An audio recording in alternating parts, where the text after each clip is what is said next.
Good morning, dear students. I welcome you once again for class 8 session. We have completed our syllabus for the month of July. So let's begin on our session with the revision classes of this July month syllabus. Okay? So let's begin on with the revision session. Let's see how much you have controlled and how much you have gathered by means of learning. Right? So let's begin our revision classes. So here comes the first question. When did Bengal famine took place and how many people died in it? Remember when the Bengal famine took place? Yes, it is a very famous question from chapter number 3. Right? Ruling the countryside. So when did Bengal famine took place? It took place in the year 1770. Yes. And how many people died in it? About around 10 million, right? That is the answer only. Let's see what it is. Yes, it is the famine occurred in the year 1770, right? And around 10 million people died in this famine, one of the biggest disaster in the history, right? So let's see another question. Who were the owners of land in permanent settlement? I think everybody of you knows this answer. The owners of land in permanent settlement. Yes, it is Rajas and Talukdars, who were also called Zamindars, right? Very good, remember. So they were Rajas and Talukdars. Now, what were the findings of Indigo Commission? Now you have to point it out. What were the findings, different findings of the Indigo Commission which was set up?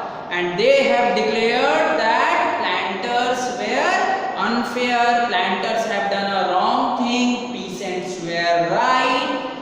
Okay, so peasants can grow the crop as per their wishes, right? So these are the answer. Let's see the answer.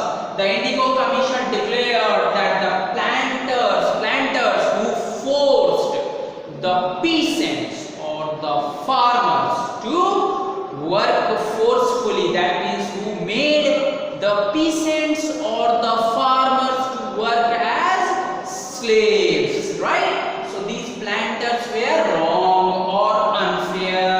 Underline this word unfair. Unfair means wrong. So this commission, the Indigo Commission, declared that planters were unfair, they were wrong, and moreover they also stated, the commission also stated that in future the farmers could refuse to grow indigo plants. That means the farmers have the authority, farmers have the right of refusing to grow the indigo. That means they can deny of growing the indigo, right?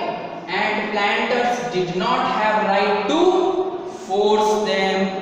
At the same time, planters have also taken, that means planters don't have the right, okay, of forcing them to make them to work forcefully without the will of peasant or the farmer, right? Clear?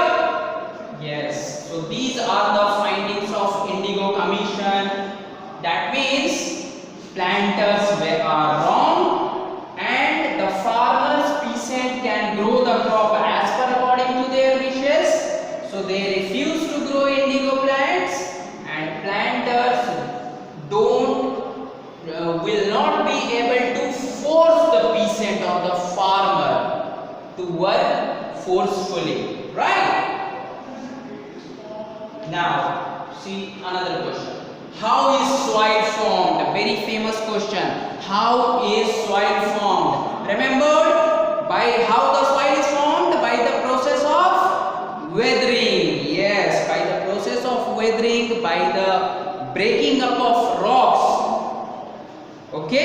by the process of breaking up of rocks, and this process of breaking up of rocks is called weathering, right? So the soil is formed by the breaking of rocks. That means the process is called weathering, right? These are simple questions. When you time and again revise these questions, short answers these are, but it will make you to revise up the things quite quickly, right? Another question. Why are plains and river valleys densely populated? Densely, too much, thickly, right? Densely populated. Why these river valleys and plains are densely populated? These are densely populated because, yes, these plains and river valleys offer suitable land for agriculture. Why plains and river valleys provide suitable land for agriculture? Just because these are very fertile lands, isn't it? Remember, I have already discussed these things. So let's see the answer. Plains and river valleys offer suitable land for what? For agriculture. Clear? This is the thing there. Now, what is rainwater harvesting? I think this answer is known by everybody. Very easy question. Rainwater harvesting. I have also made it clear by making diagrams, by diagrammatic view. I have explained it to you, right? So rainwater harvesting, in simple terms, the process of collecting of rainwater, right? So the rainwater is being collected from roof of the house to pits or ditches, right? Or inside your tanks. Yes. So what is rainwater harvesting? The process of collecting rainwater. When you collect rainwater, when you store the rainwater, that is the process known as rainwater harvesting. Right? Clear? Now moving on to the next question. Write any two reasons for land degradation. Two reasons for land degradation. This is a question of textbook, I think. Yes, I think so. So two reasons I have already told you. The first reason was deforestation. Yes, deforestation, that means cutting down of trees, you can say, right? Deforestation. By means of deforestation, deforestation means cutting down of trees. Yes. So by means of deforestation, land degradation, or the quality of the land gets ill, or quality of the land degrades. Okay. So this is the first reason.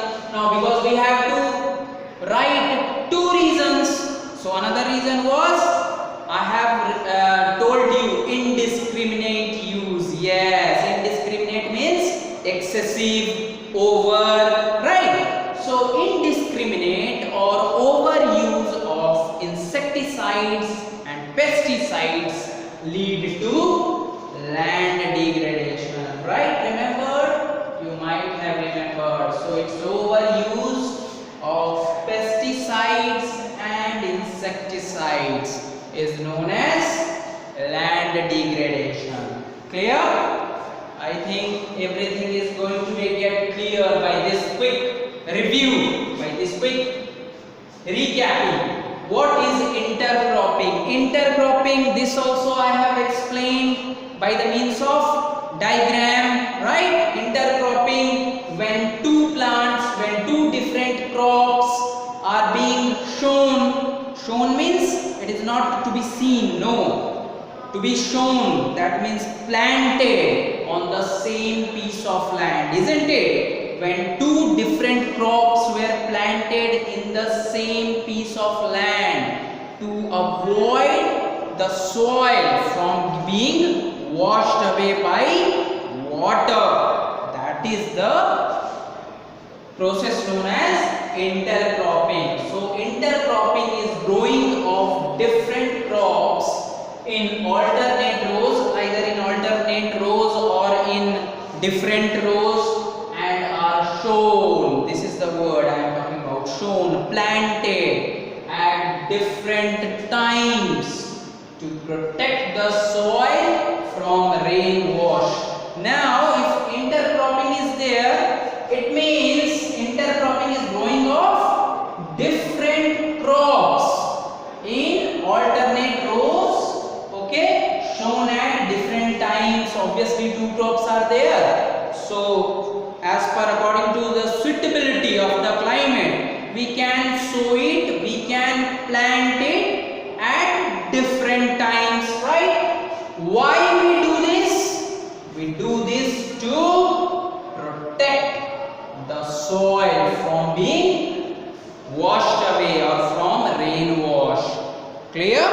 I think it is very much clearer now. Intercropping, why it is done? It is done to protect the top layer, fertile part of the soil from getting washed away from the water, okay, or rain water.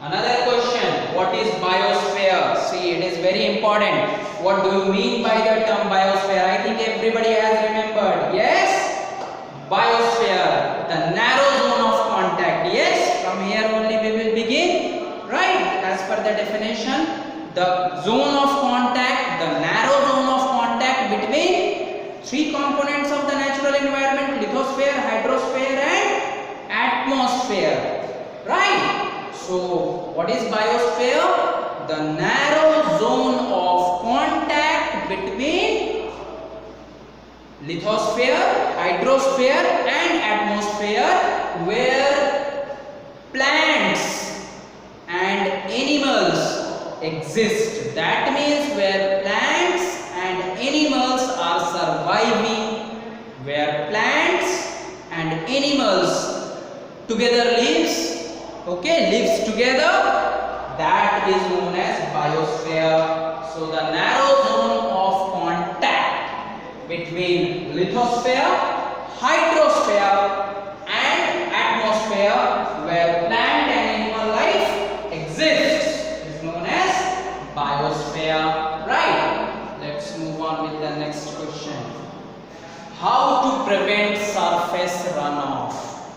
I think there might be some problem with this question, because you might be confused with the term surface runoff. Remember, surface runs off, that means the surface, the top part, that means getting washed away, or the water goes away, washes away, okay, surface runoff. That means the water runs off, goes away, right? So how to prevent this surface runoff? Remember, by the means of vegetation cover. When we give proper plantation in the form of vegetation cover, we can slow the surface runoff. Surface runoff means running away of water, okay. Suppose if there is no water inside the land, we can say that surface has been run off, okay, clear? So plantation of vegetation cover, that means plantation of trees, okay, forest and all these things slow the surface runoff. Moreover, by the very good technique or the method as water harvesting, right? I have just discussed right now water harvesting. When you collect, when you store water in ample amount, give it to the ground, obviously the surface runoff will be slowed down. Surface runoff won't be a problem. That means storing more and more water to replenish the groundwater, that means to refill the groundwater, to fill the ground level water, okay, to increase the water table inside the land, right? So that is the meaning of surface runoff. That means in broader view we can take surface runoff as the going away of water from the water table, or washing away of water, or getting away of water, or finishing up of water from the ground level.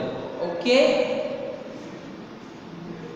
what is negative point of democracy? Now the negative point of democracy, though democracy is a very good thing, right? By means of democracy everybody casts their vote and choose their representative, and people have a chance of directly or indirectly electing their representative, right? But what are the negative points of democracy, dear?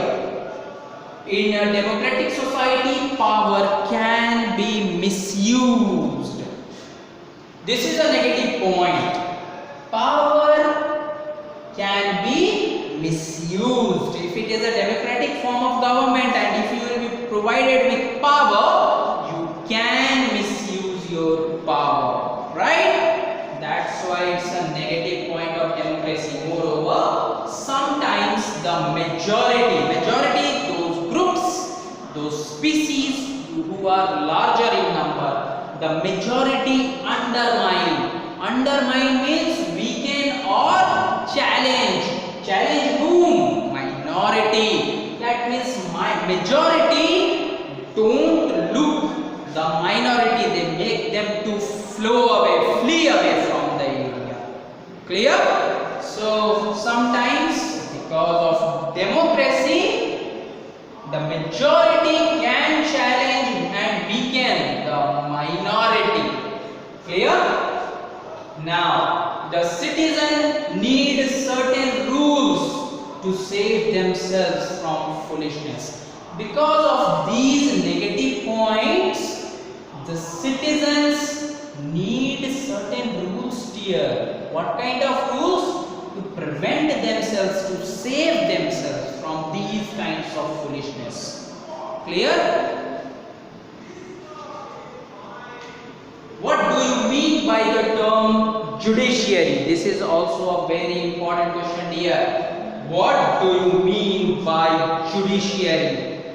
The system of courts, overall the system of courts is known as judiciary. Remember, I have told you judiciary means the system of courts. Either it will be Supreme Court, it will be lower court, district court, it will be high court. So the system of courts in the country is known as judiciary, right? So judiciary means system of courts. When all the courts are taken together, they form judiciary, and all courts together make a judiciary. In other terms, you can also say that all the courts together can make a judiciary. Clear? I don't think there will be any problem with these questions. Now, another question. What were the highlights of text prepared by Dr. B.R. Ambedkar? You have to just point out some of the highlights, key features, what Dr. Bhimrao Ambedkar or Dr. B.R. Ambedkar has kept in his mind while drafting the committee, while drafting that constitution.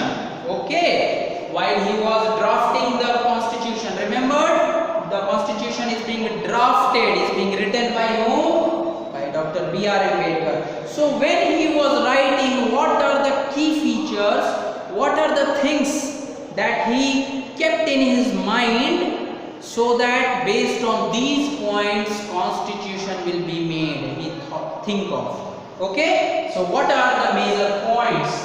So Dr. B.R. Ambedkar has prepared these highlights, or these texts are being highlighted based on which he has made the constitution. First one is freedom of religion. Freedom of religion, you have the right of practicing any religion. If you are a Hindu, you can become Muslim. If you are a Muslim, you can become a Sikh. If you are a Sikh, you can become Christian. If you are a Christian, you can become Jain. If you are a Jain, you can become Parsi, and so on, no problem. So, freedom of religion. This is the first point, or this is the highlight, one of the highlighting feature Dr. B.R. Ambedkar has kept. Okay. Moreover, another feature was abolition of untouchability. He hated untouchability. He hated the way in which the lower caste people were treated in the society. That's why he has kept a highlighting feature as abolition of untouchability. Right? Now, one more feature is economic and social rights for women. He wanted equality for women. In society also, if you go, you find out that for the same kind of work, if a man is working and a female is working, females are given less payment, whereas men or male are given more payments, right? So he wanted to have economic and social rights for women. Okay, equality, that means economic and social rights for women in the form of equality. Okay, so this was also a highlighting feature. Okay, moreover, constitutional guarantees and protections for individual citizens. This was also a feature. This was also a important highlighting feature while he was drafting the constitution. That means some guarantees which to be given by the constitution, guarantees, right? And the protection for individual citizens. Protection in the form of some guarantees or some rights. So fundamental rights were being brought upon or are being highlighted, right? So these are the features, these are the highlights based on which Dr. B.R. Ambedkar has drafted the constitution, right? What next question? What is legislature? This also I have explained to you earlier. Legislature, remember when we cast our vote and make some representative, that means he or she is an elected representative. When elected representatives are representing us, they make the laws, right? This making up of laws by elected representatives are legislature, right? So elected representatives making laws are legislature, right? Three organs you might have remembered: executive, judiciary and legislature, right? So legislature means the elected representatives make laws, or the making of laws by elected representative is known as legislature, right? Another question: what do you mean by the term executive, or what is executive? Remember executive, everyone? What is the meaning of executive? What is executive? Yes. Now elected representatives have made the laws. Making the law is a different thing, but implementing it is the responsibility of executive. So we can say implementation of laws is carried out by executive, is carried out by the body called executive. Suppose law has been made. I made the law while driving the bike. You should wear a helmet. Okay, while driving the bike, you should wear the helmet. I have made the law. But implementing it to see that whether it is followed or not is the work of executive. Okay, so at certain places policemen were standing to check whether people are following that law or rule or not, right? So this is the meaning of executive. That means person who are responsible for implementing the laws, right? Making the law is different thing, implementing the law is a different thing. Okay, to implement, to establish. Okay, yes. Now it's a time for your homework, dear. So for the homework part, please note it down that you have to learn the question answers of the textbook as well as all the question answers. Clear? You have to learn these question answers. All the question answers, wherever you will find it, you have to learn it. Okay? Now, note it down. What is intercropping? Your first question for today's homework. What is intercropping? You have to define intercropping. Another question. Define biosphere. Very simple. I think everybody has learnt it. Biosphere. Right? Third question. What is legislature and executive? You have to define legislature as well as executive. That means you have to define legislature and executive. Okay, simple questions. Whenever you revise up the things, these are simple questions. If you are not revising up the things, these are going to become very difficult here, very difficult. So keep on revising, keep on practicing, keep studying, keep learning. Till the next time I am going to meet you, it's bye from my side. Thank you.